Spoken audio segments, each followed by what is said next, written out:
Hey everybody, Critic Clash 3 is back at you again. This time we're looking at a really strong matchup between Mutt and Nisperox, two of the strongest players in the tournament by a considerable margin, I would say. My name is Will and I'm joined by Carl. Hello, my name's Carl. I'm here as your second announcer or caster. Magnificent, I'm so glad to hear it. Mhm. Now, we've got two Titans in front of us right now, yeah? Yeah, so we have Mutt, who's one of the longtime greatest of this game. We have Nisperox down here, who's newer to the scene in the past year, but came out swinging uh, and came to the top pretty quick. Him and Yagami. I remember vividly the first time they 2v2'd Mutt and Sniper and actually beat them on, believe the map was Eroded Duos. It was a huge upset and really brought it. The first time I noticed and brought him to the scene as, like, in my mind, he became one of the primary players to beat. Yeah. But ever since then, he's been at the top of the 1v1 boards. Um, and I'll go a little into his build order a little later, but yeah, what do you think, Will? Yeah, no, absolutely right. I mean, he's one of those players, and we've had this with a lot of new players lately, yourself included, actually. A lot of players who really put in the work. Like as you said, Mutt is a real evergreen threat. He's always been extremely, extremely strong, and he's always something to be reckoned with. But a lot of these new players are actually grinding. Like they're training almost every day. Nisperox trains against just expert AIs. Like the man, the man just loads up like a six-player map with five expert AIs and just gets pummeled to death like 25 Yeah, times a day. His commitment is incredible. Um, yeah. so it's very much old guard versus new guard here. And one of the other things that's really exciting about Nisperox is that a lot of his armies kind of mix things up a little bit. He takes some chances with units, which is always fun to see. A little bit of innovation. Definitely. Nisprox loves camo level 2 melee. Um, a lot of he has a lot of unique units that he popularized, and I, yeah, yeah, we'll talk about him more as the game goes on. Yeah, hopefully we'll see some of those right now. I will unpause in the count of three. One, two, three. Our enemies have a foot, but we can put a stop to them by taking out their labs. Okay. And so this is this map. I feel like this map has been Impossible Creatures forever. Yeah. Right? I think this was an original IC, but like I don't see this played very much in 1v1s. Yeah, I suppose not. Vacation is kind of the vanilla map that gets played more than this, and maybe it's because I don't know. This one feels a little bit more asymmetrical. It's kind of a bit wonky in shape, I suppose. It's absolutely gorgeous. Visually, one of my favorites. It's gorgeous. There's a lot of awkward three pull pile expansions that are Yes. far away. Oh, they're so far away. It looks like Mud is actually sending a hench maybe to those expansions now. Yeah, and this Brox as well is sending to his nearest home expansion. But it's an There's odd one one, because yeah, like you were saying, Nisprox has this three coal here, but then his next expansion is kind of in the middle of nowhere. I know. The question is, like, I play a lot of times on this map is, I go to the right expansion with those 2 to 3 coal piles and a gen just because there's an extra gen that you can get. Yeah. I don't know if there's even a meta on this map because no one plays it. It's an awkward 4 coal start. There's not another, like, other coals so far away. But I It's tell you what, interesting. if there is a meta on this map, then Mutt knows it. Like, Yeah, that's true. He especially with used to these, play it in. exactly with these vanilla maps, especially when they're a little bit wonky, like Devil's Island is. The experience of someone like Mutt is going to be really, really huge. Yeah, absolutely. Because he was playing this map in 2005 when it was one of the main 1v1 maps. Yeah, and when you think about it, back in the day, there was only like a handful of 1v1 maps. Oh, it looks like Nisprox has claimed this guy, the Lagoon Geyser, and he's gonna get it up. It's super lucky. Oh, he's actually stopped building it. He's just left, and he's gonna send some other Yeah, hench in to do it. Okay, cool. that's smart. Good play. Mutt might have snagged that. It looked like Mutt was going there to snag it. So Nisparks really lucked out. Yeah, honestly getting that. he really did because now Mutt is continuing with a Scorp Eater attack, but that is Mhm. actually going to be scouted by a lucky henchman. Looks like Ah, Nisperox is thank going for goodness. the geyser. Okay, but Mutt will now be aware of that as well, so Mutt probably now feels pressure that both of these water geysers are going to be taken. Yes, and here's the Scorpiators attacking the lab coal. Ooh, Whoa. unchallenged. Nisperox is kind of just letting it happen. No, here's some defense now. Yeah, he's sending. So these are his, Nisperox was the first, pretty much always uses these wolf walking sticks. And they're really clutch, actually. They have camo, they have regen. Um, and at least in the last patch, if you're, looking at the combiner trying to find regen camo with Pack Hunter, um, they're the most reasonably priced electricity wise. Oh yeah, absolutely. I think these are absolutely fantastic level twos. 8 damage is really the sweet spot for what you want with these kind of camo units. Any more than that, and you really start to pay for it. Ready, boss. Good stuff with Mutt. Just leaving these Scorps at the expo to really interrupt this massive henchman. He's just kind of policing Absolutely. the coal at the moment because he knows he's lost the water geysers.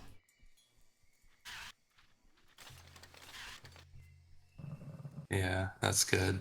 Yeah, so yeah, Nisperox has gotten both side water. So Nisperox has 3 water geysers in his home.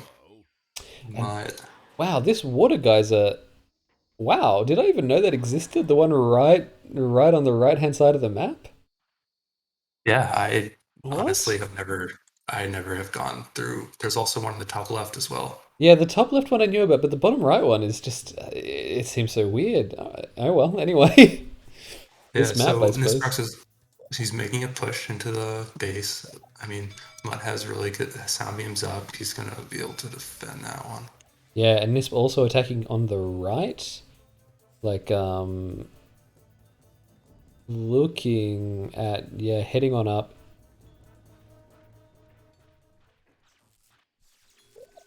Yeah, good defense there from Mutt. And they're both at level 3 now, so we'll see what comes out.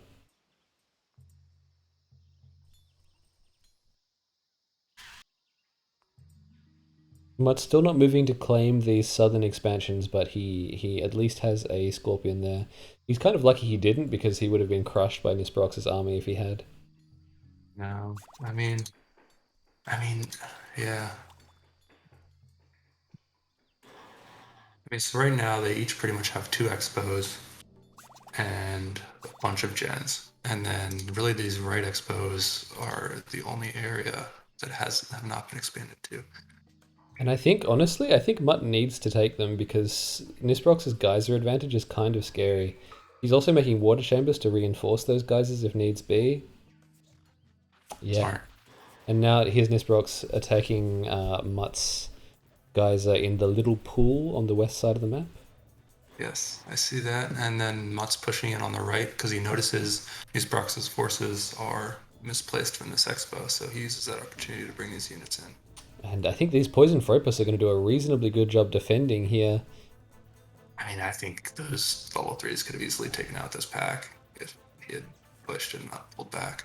Yeah, But I think he's waiting for his range back up just to make sure he doesn't lose any. I think so, yeah. But you have Leap Attack. Engaging these range units in melee, you can do so much. And once you poison them, you've got the Poison Touch.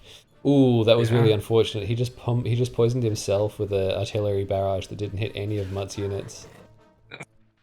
And you can see Mutt's moving down into this right expo, and Sprox is going to see it. But he's keeping these melee units really well on this group of ranged. This He Frog just Leap keeps is them so retreating good, up. by the way. Really I funny to know. see.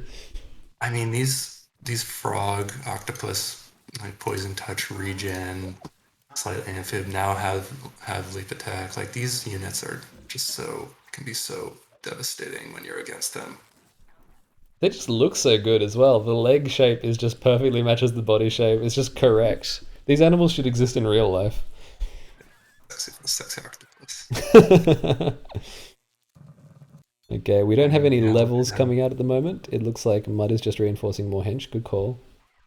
So we have an altercation here on the right. One thing this Prox is really good at is he keeps his units in just one big group. It just creates these death balls that are hard to fight against. Yeah, death balls are kind of the key to I see a lot of the time, especially with range. We talk about critical mass all the time. It's really true.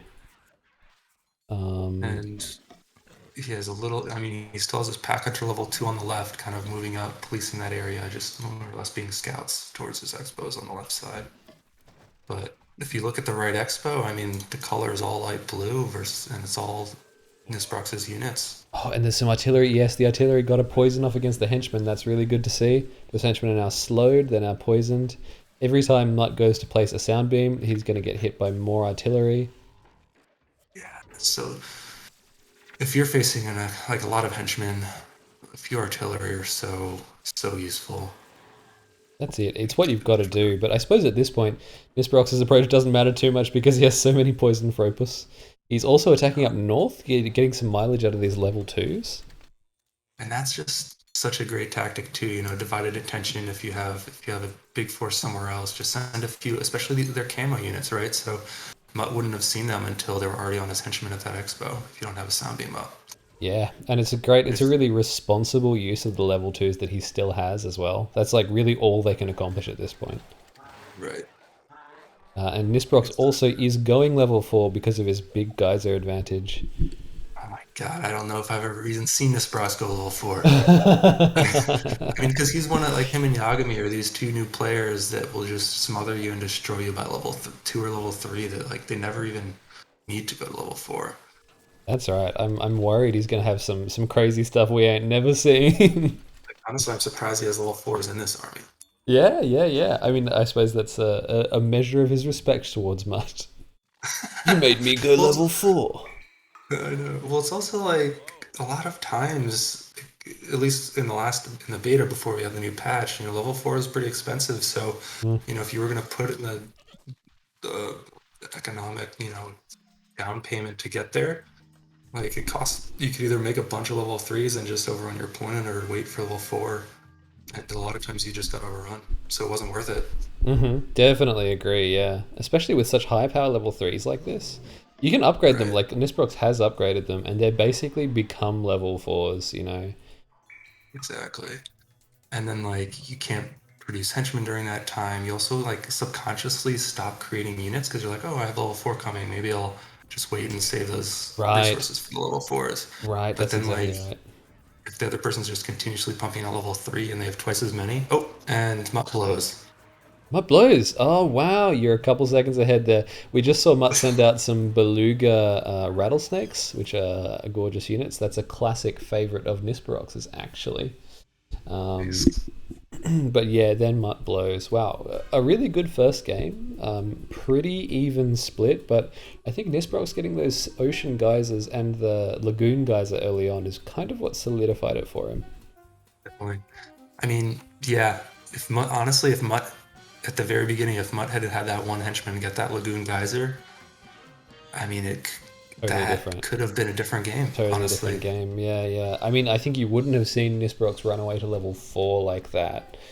Um, and Right. that's really, I think, what broke Mutt's resolve. He knew that at that point, if he's not basically, 50% of the way to 4, he's probably just going to get rolled, especially with an army like Nisperox had. So, good call to go blow lab, I think, and save some juice in the tank for the next game. Absolutely. Yeah. You don't need to have your lab destroyed to know that the game is over, especially in these high-level games where, it's so easy to tip the scale one direction or the other. Like, once the scale is tipped, your margin for error is so little that, you just know the end is coming. And with Mutt's experience, you do. Like chess grandmasters, man. It's like Bobby Fischer makes one move against you, and you're like, oh, I see. I lose in 23 moves.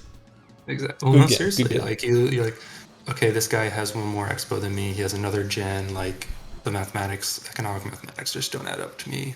Like beating this guy in the long run. So like, you can just blow away before it's actually over. Yeah, that's right. All right. Looks like we're coming into Sandbar for game 2, yeah? Sandbar, yes. Temp fix 2 spec sandbar. Yeah. I will pause at 3 seconds.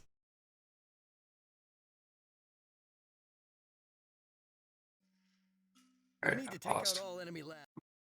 I am paused 2. Unpause in 1, 2, 3.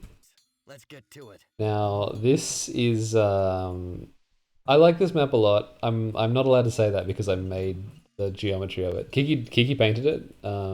We painted it, so um, it's not too good for me to praise it too highly. But I think it's a really fun map, really chaotic, and I really love watching Mutt play it because Mutt is he was an early adopter of this new pure swimmer meta that's coming out. He showed really great adaptability in taking to the seas as they became available, and Right. his use of pure swimmers at most levels is pretty unsurpassed. Definitely. I mean, I think when people say pure swimmers, like you basically are also just saying mutt in the same sentence. Pretty much, yeah. I mean, he's one of the strongest pure swimmer players in the community. And I think that's because he really took to it. Like we released this map, and we also have Midway Atoll, and we were like, okay, there's now potential for a pure swimmer meta. And Mud took to it straight away, and a lot of the other players basically like tried it, played Mud a few times, and were like, "Oh no, I'm not doing this." Well, you'll also see there's two like camps. There's also a camp that just is like, I hate pure swimmers, Oh yeah, and it's because when you have these players that are love pure swimmers and are really good at it, you just get rolled every time, and it's just demoralizing and kind of Mutt's fault. it's completely Mud's fault. Well, He's just so good at it. he's just so good. But the other thing is, of course, that there's not really as much stock diversity in the animals you have available for pure swimmers, especially like at early levels. So like something like a tuna eel, which is a really fast range unit, extremely microable, and there's not really a better option or a really good counter to it. So it can feel a little bit restricting from that point of view. And when you've got a unit like a Tuneo, which is so good for micro players, and you know you're not as good at micro as Mutt, it's like, oh, well, I guess I can just never set foot in water. So going back to the game for 1 second. So it looks like Mutt has gone to the middle to get this middle geyser with one henchman. Nisperox is sending few units up the right side. And Mutt, they both are getting 2 water chambers up at their base. Yes, and the eels have begun. Yeah. Here they come. It looks like Mutt is kind of just holding this middle geyser, which is a good play. Boss? Also And you'll getting see his it. expo set up. Oh, and Nisperox is sending his own little scout. And you'll see Mutt does that very well, where he'll try and control this geyser between the bases. And that it has an advantage because that geyser is not just a geyser, it also controls the entrance to the middle. And so in previous past games with Mutt and Kiki, I've noticed that Mutt won't even push the middle. He'll just keep his units right by this entrance. Because there's also these small little islands here at this entrance, which creates choke points. So if you can get the enemy's armies coming out from the middle in those choke points, you can just annihilate them. You're right, it's just about control, because the other thing is you can only attack in the middle if you have significant forces there, and most of the time people don't tend to make water chambers in the lagoon. So like you say, if you hold the entrance, then you can kind of keep your expos in there safe as well. Great play from Nisperox, by the way, coming into the middle to take out this geyser. I mean, Nisperox is no slacker on these pure swimmer maps either. Yeah, I'm not sure I've ever really seen him play Pure Swimmer before. This is exciting for me. There was one really good Nisperox. Yeah, I don't want to misspeak, so never mind. But Nisperox plays it very well on midway with pure swimmers. Of course, of course. I'm not surprised because, I mean, his micro is kind of incredible. We've said that a lot about Nisperox. I think Yagami is quite vocal in his respect for Yagami's, for Nisperox's micro. So that's kind of perfect for these Tuneals. And we can see him hemming in Mutt at the moment with a really good, See that surround? really good surround. Great arc there. Yeah. He kind of snuck those like he was going to Mutt's base and then just decided to flank his groups. Yeah, when you look at Very the good. minimap, you can see these clouds of Tuneals. Definitely the big advantage is Nisperox's, but he probably doesn't have quite enough to push because Mutt is able to reinforce directly at home. I mean, and you notice the tip of the scale at this point. Like Nisperox has push, and now he has both of these water gens. You're right, he's building them now. Wow, wow, great call, Nisperox. And so, I mean, that if he can keep those, that honestly will be the game because it'll be 1 gen versus 3 gens. I suspect, but we'll see what happens. He has had to retreat now with those eels because the defender's advantage for Mutt is so strong. But we've got more eels in mid harassing Mutt's expo. The henchman will punch them down, which is pretty funny. Imagine Oh, punching an that's eel. How are you hilarious. going to do that? Also, they're so fast, you could just like. They just left. They just swam away. I know. There's like, all right. Gotcha. All right, so Mutt is going just starting 3 right now. Nisprox is actually over 50% done. Oh, 2-3. Wow, wow. Well done, Nisperox. That's a good call. Level 3 for pure swimmers. The power spike is good because it's like, finally you can do something about these tune eels.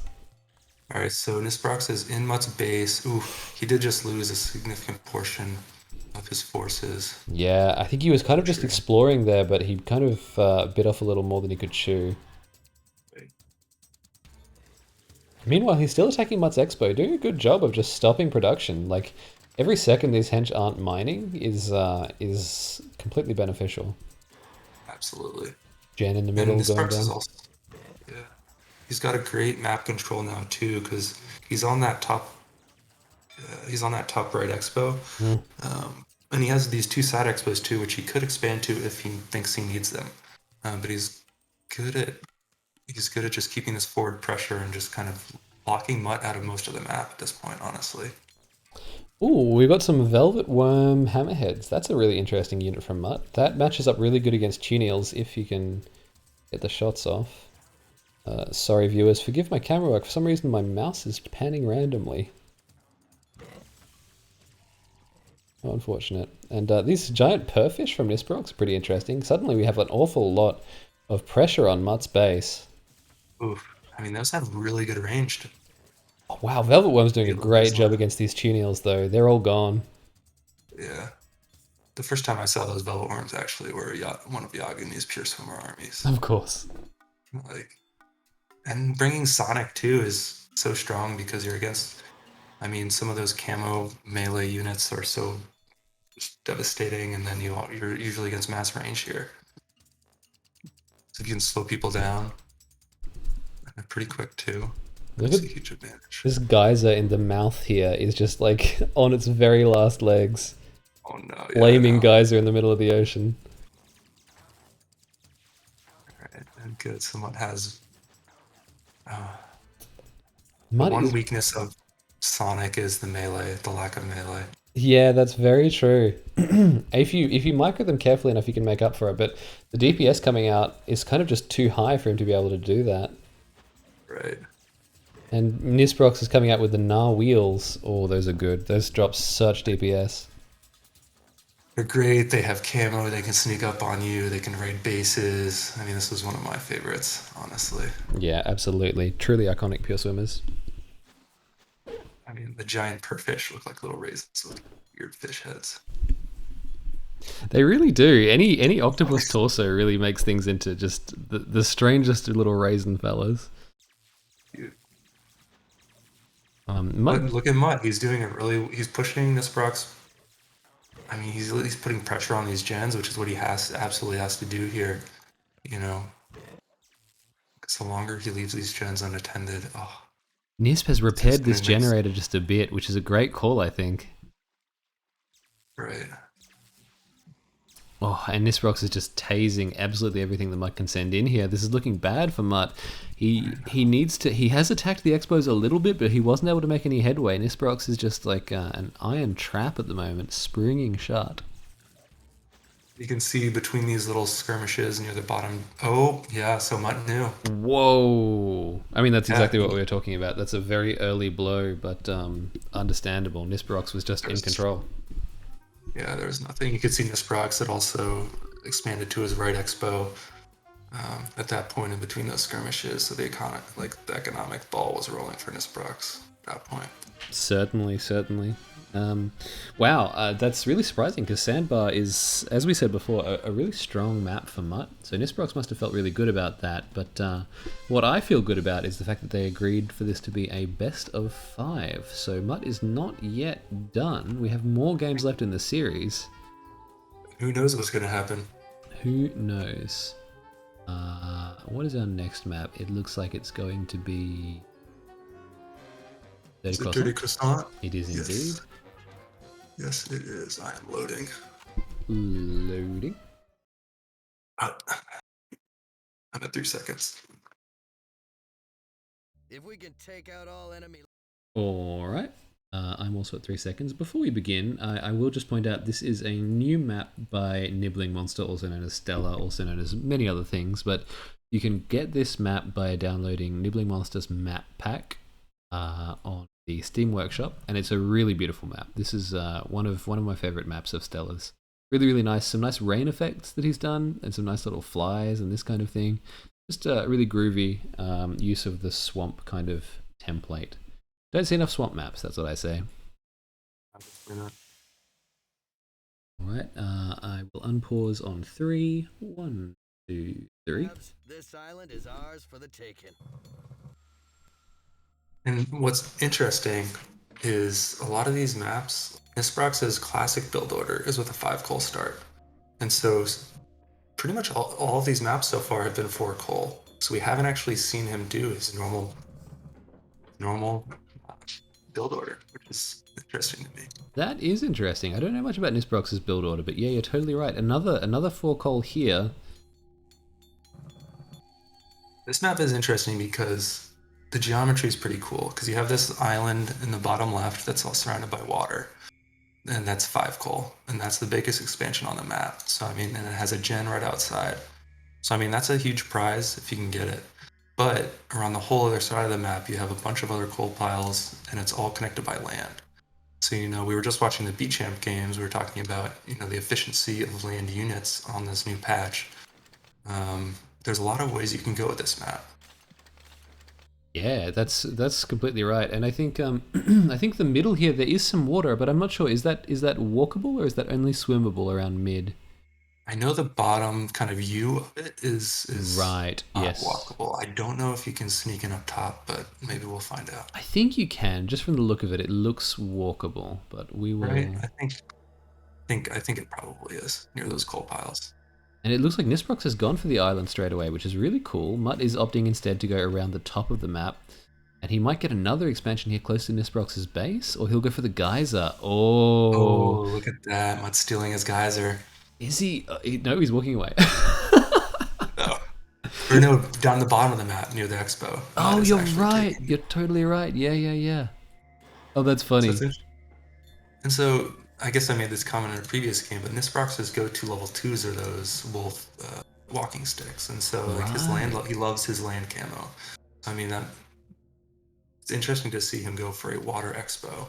Well, that means Mutt would have been really well served by taking this expo, but settling for the geyser is good enough. Nisperox is now taking this land geyser near his base that Mutt was staring at so intently. Ready, boys. And 2 chambers coming down from Mutt are probably going to be Scorpion Cheetahs, I would assume. Sounds right. Oh wow, that's really interesting. Look at Nisperox's range units. So Nisperox has been using Chameleon Wolves lately to get that camo pack hunter range. Yes. And I don't know, he knows Mutt uses the Cheetah Scorpions, so I don't know if these perforating would be better against their high defense. Yeah, I think that's true. They're very interesting little units. I've never seen this before. Me neither, actually. Cute little dinosaur fellas, I like it. And he's going to come in and defend.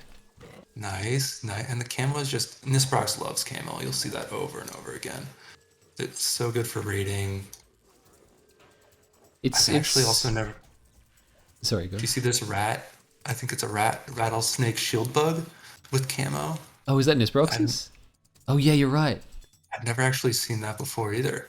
I don't know what that is. Is it just a scout? It's a strange one because it's weird to put camo on a deflect unit, I feel, because you kind of... Right. Especially when it has no melee, its primary use. I think it must be a scout just to get some sight radius, but... Yeah. There's so They're many so cheap. soundbeams. It's not meaty enough to be. Oh, look at that Skipper Caterpillar Hyena level 2. Oh yeah, I love that. that bobblehead hyena, gorgeous. Ooh, because you'll see the archerfish hyenas a lot of times as a artillery level 2, but this one has more range. Might be nice. Yeah, yeah, yeah. I think it's a good matchup, and he's coming into a lot of sound beams, so it's a good decision. Those sound beams completely neutralizing his camouflage advantage. So basically now he's just paying for camo for no reason, and that's why tower crawling is really smart for Mud at the moment. Ooh. Now, if you just look at this map geometry too, this is Oh yeah, kind of the opposite of last game where Mutt actually controls the top gen, his home gen, as well as the bottom gen. So Mutt has a 2 generator advantage on Nisperox right now, and he's holding this middle really well. yeah, and that gen advantage is exactly what you need to see in a big macro game. This seems to be becoming, because no one's been killed at 2. We've got 3s coming out now. And here's also another kind of classic thing you'll see with Nisperox is he plays a very unit-heavy game. It's very different. So, I mean, Nisperox and Yagami are 2 of our top 1v1 players right now, and they play very differently. You'll see Yagami loves playing small choking maps where you can use a lot of sound beams and fences and henchman micro. Nisperox pretty much honestly never builds sound beams and just puts all of his resources into units. You're right. You're right. I think the 2 kind of dominant schools of thought for the really good players is like hench warfare versus creature warfare, and Yagami, like you say, is just the king of sound beams and hench heal. Right. Which is why it's And cool to see Nisperox- Nisperox just using units. I know, it's great. It's really great. And I mean, when you think about it, on small choking maps, sound beams are great. But on bigger maps where you need the mobility, if you build a sound beam at a 3 coal on the side of the map, like that's stuck there the whole game. But if you build the same amount of units that can roam the map and attack, then potentially that has more value. Yeah, definitely true.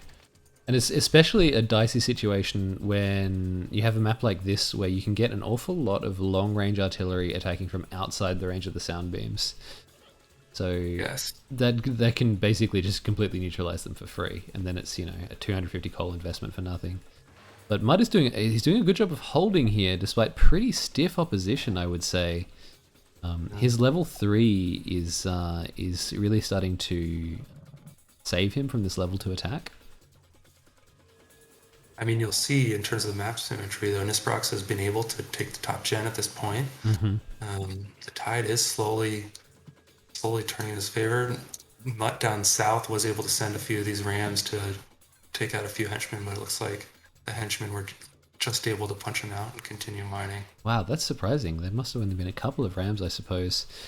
I'm not sure if Nisperox has gone 3. I don't think he has yet, right? No, this is a situation where Nisperox commits to a lower level push with just more units. Wow. And it'll all come down to whether or not Mutt hands just create a ball of level 3s strong enough to fight against Nisperox's massive level 2s. It's I a mean, he bit... has a good...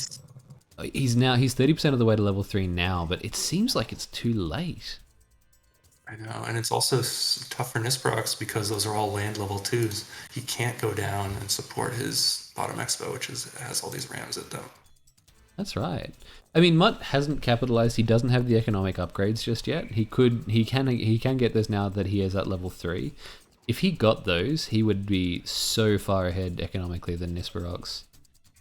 It's super tough though too because when you have this massive Nisperox units, you have to just go straight to unit production. Yeah, Especially if you go the quick level 3. And you'll see Kiki do that too. The question is, do you do advanced structures before you hit level 3, or do you do it right after to get that quick level 3 and the advantage of just making a few level 3s and tipping the tides in your favor? And when Nisperox has a huge massive level 2s here, Mutt has to just start building level 3s immediately to be able to contend with that.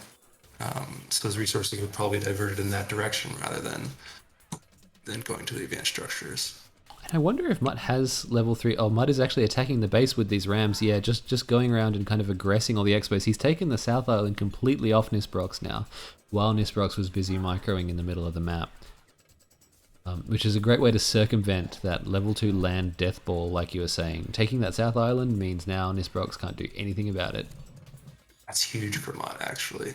Yeah, really good play. I mean, he was able to send those rams into the base henchmen. Look, I mean, he got 3 of those base henchmen out. He has a massive unit level 3s in the middle that he's going to expand behind with those henchmen building that workshop right now. So this is a really good push back from Mutt. Yeah, I mean, and the level 2 death ball is slowly, those chameleons are slowly disintegrating. They really don't take many licks to go down to the chameleon alligators. Nisperox's North guys are still unmolested, which is good for him. He hasn't lost yet, but he needs to make his presence felt a little bit more. This artillery, it's really good, but it's quite glassy, the Bombardier Beetle horses, and it will not poison the alligators. So Bombardier against alligator chameleons is kind of your worst nightmare because they will really just regen through your damage unless you have a lot. And there you go, Nisp blows lab. I love it. I love to see these players blow lab so early because they just know.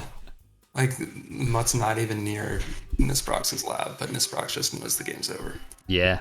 And I think he's right. You know, he didn't have any good raiding plays he could do. Like, if he'd managed to keep that southern island with some towers, and I think maybe that's where some towers really could have helped him.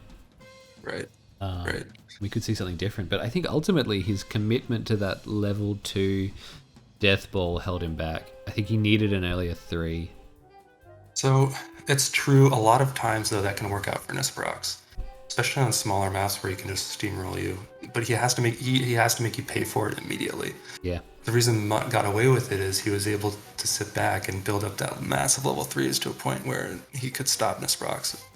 And once that happened, then the tide just turned.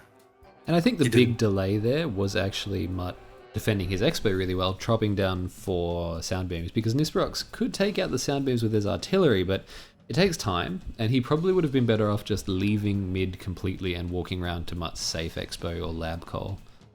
Right. Yeah.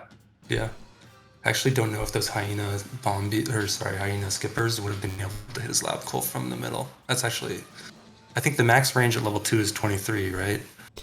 No, you can go higher, but it doesn't matter because he could just walk around, right? Yeah. Oh, walk around. Yeah. Oh, I see what you're saying. Absolutely. And doing that, you police the geysers more as well. He might have gotten that North geyser even earlier. But hindsight's 2020, and the way Mutt plays, it often looks like his expos are softer than they are, but because his hench foo is so strong, you attack an expo and it's just got henchmen, and then all of a sudden, when you look back next time, there's 5 sound beams and all your creatures are dead. Hench foo, I love it. Yeah, it's true. I mean, it comes down to your reaction to the situation. If you see units somewhere, it's how you react. How fast you react. Sometimes that comes down to hotkeys. I mean, pulling your henchmen back is huge too, right? Like, you don't want to build a sound beam right in the middle of your enemy's massive units because your hench will just get destroyed. But if you pull back a little bit, use your workshop as kind of this meat shield, honestly, then like you can save your henchmen some time and have them build those sound beams. Yeah, and I think that's some of the best defenses in IC you see are defenses from players who aren't afraid to sacrifice the health of a workshop or even the health of a lab in order to pull off a defense. Oh, absolutely. Health is just a resource you have to exploit, really. I've loaded up the next game 1 minute 3 seconds, and it looks like it's going to be Vacation. All right, so right now, where are we? We're 2-1 Nisperox over Mutt, and Mutt just had a very good win against Nisperox. Exactly, and now here we are in Vacation. We've been talking about this a lot with the players who remember Vanilla and being extremely good at Vacation. Mutt is another absolute Vacation head. I'm surprised this was Nisperox's counterpick against him, actually. I mean, so here's the thing, though. Like, when Nisperox, 2v1's hard AI or is practicing 1v1ing expert AI and very fast, this is one of the maps he's just going to be playing, 10 times in a row for his training. So, I mean, you see it with Yagami and you see it with Nisperox, these players who came around and just, got really good practicing against AI. They know what works on this map and what doesn't work too. So I guess what are you expecting to see? Are we expecting really early geyser grabs from both players? I'm excited to see Nisperox's real build order for the first time. Right, yeah, sure. So we finally have a 5-coal start. Having a 3-coal so close, we'll see what he does. But That's great. Well, you can talk us through that build order a little bit. We will start on the count of three. Yep. 1, 2, 3. Let's get to it. Apologies for the sirens, by the way. I mean, so this is also just a map where Mutt, has seen everything. This is the map he's played 1,000 times. It's 2005. Yep. There's nothing you can throw at him that he hasn't seen. And always theoretically knows how to counter. Okay, so we've got a rod up from Nisperox and a lot of henchmen. Yeah, so you see Nisperox, he does this first rod. He used to go all 3 henchmen. I actually wasn't watching the beginning of this one. He used to go all 3 henchmen to build that initial rod, just like Gray does. And then continues till he has 10 henchmen on this coal pile. Then once he has 10 hench on this coal pile, then every other henchman unit will go into building. Oh, he's not doing it. Oh. Well, he's going. What is he doing? He's going straight for the gen. So he knows Mutt does these sneaky gen plays. So he's going out. Okay, so he's just delayed it by 1 henchman. So he has his 10 henchmen on his home coal pile. Then he just starts building all 4 rods. Then he'll swing those henchmen over and build the gens. Build the gen in his base. Then at that point he'll have 5 henchmen, and he'll send them over to whatever expo he wants to go to, and then send a 6th one out to follow them.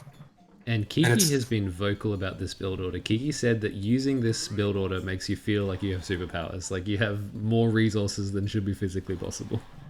Yeah, it's true. And it's because, a lot of the times at the beginning of the game, you don't need electricity until you go level 2, so the restriction you have is on coal.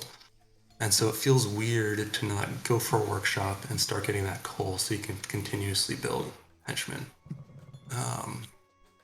And I've experimented with his build order, and it feels a little. There's a little downtime where you'll see he always goes level 2 right at 230 or a little beforehand, and you come out with 16 henchmen at that time.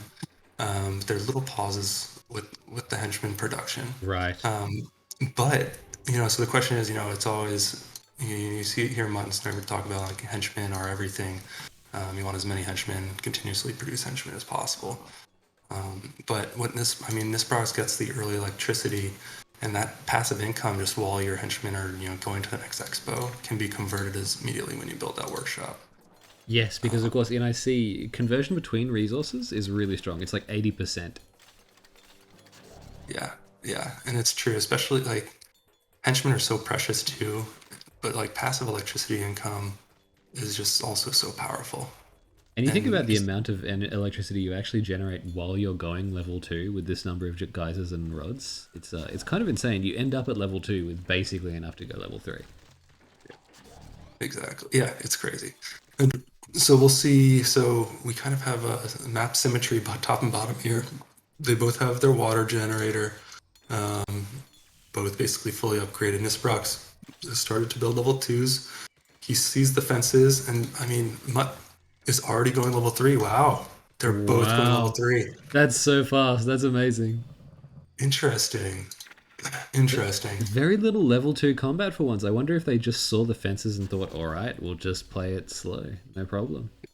Yeah, that might be it. That's crazy. You'll see Mutt down south is building a secret water chamber near the gen, which I love. He wants that gen. I mean, as we keep saying, gen control is just so critical. And the way Mutt set up these bramble fences too, like when you have map symmetry like this and you have a stalemate, you have to think about how to break that stalemate. Do you gyro drop units over? Do you gyro drop into hench chambers on the other side? Do you use hover units over? Do you build a secret water chamber around back? Do you use long range art to just power through those barriers? And Mutt's call in this position is that water chamber down south. Nisperox at this point is just gonna make units and try and push through the barrier at his base. Yeah, and we've got the bombardier horses out with an incredibly long salvo. Mutt is kind of coming around the side with some very slow swimmers to kind of defend this.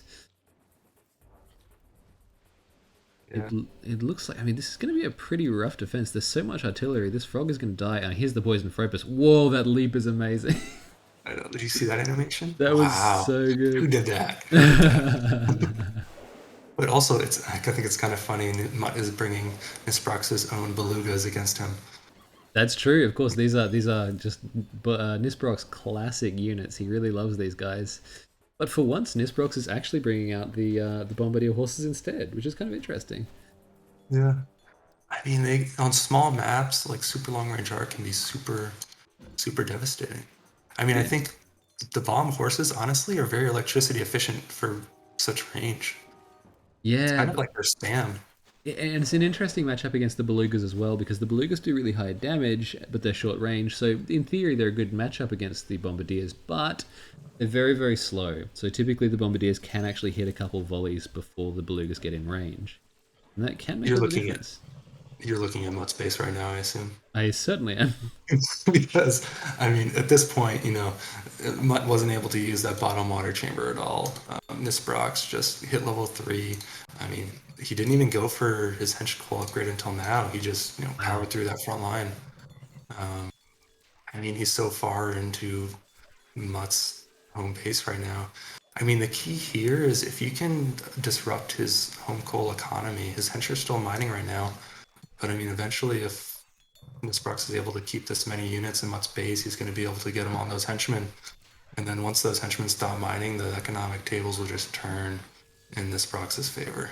That's very true. We're seeing some incredible utility of this Poison Touch now, by the way. Poison Touch has been really underrepresented, I feel like, for a long time in the meta, because there's not many good Poison Touch stock creatures. But now that Frog has Leap, there's this utility to it, and even though these rams have regen, they are still really getting hammered by this Poison Touch.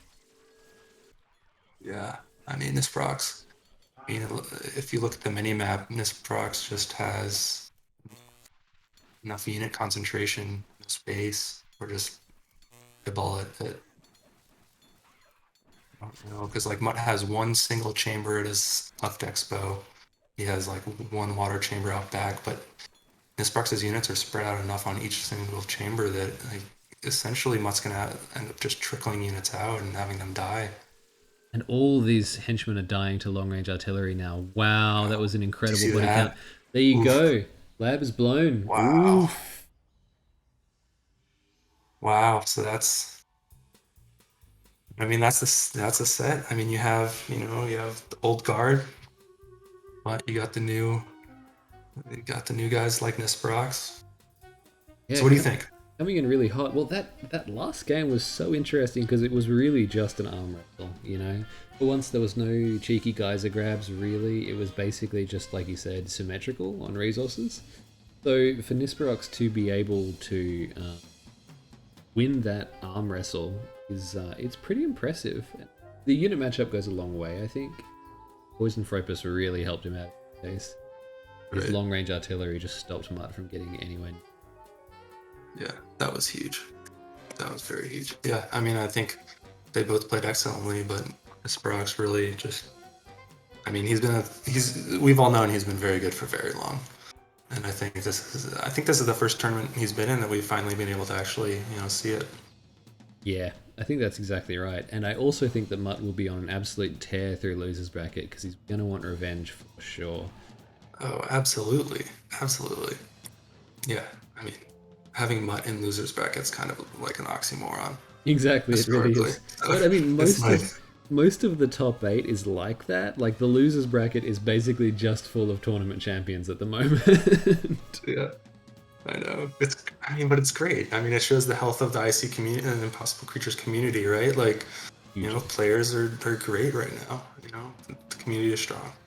Yeah, and it's really cool to see that still new players are being attracted to the game and bringing new strategies, new build orders, It's just amazing. It's exactly the potential of what I see is supposed to be. So, really glad to see it.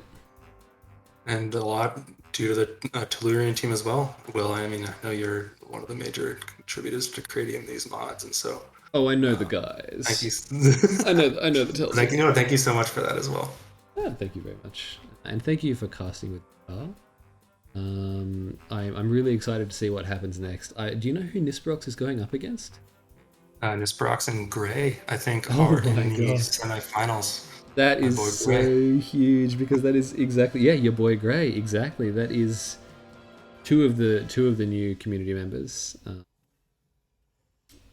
And then I guess in the in the losers bracket it's just going to be all of the people who've been playing this game for so long. I mean, can we also just talk about that no one expected Gray to go this far and be in the semifinals against Nisperox? It's insane. Absolutely, yeah. You should cast some Grey games later. I think there's some that aren't cast. I can do that. Yeah. I love Grey, dude. He beat me in pools, and and when he beat me in pools, he gave me a build order that I used to get all the way to the top 8. It's really funny. Exactly.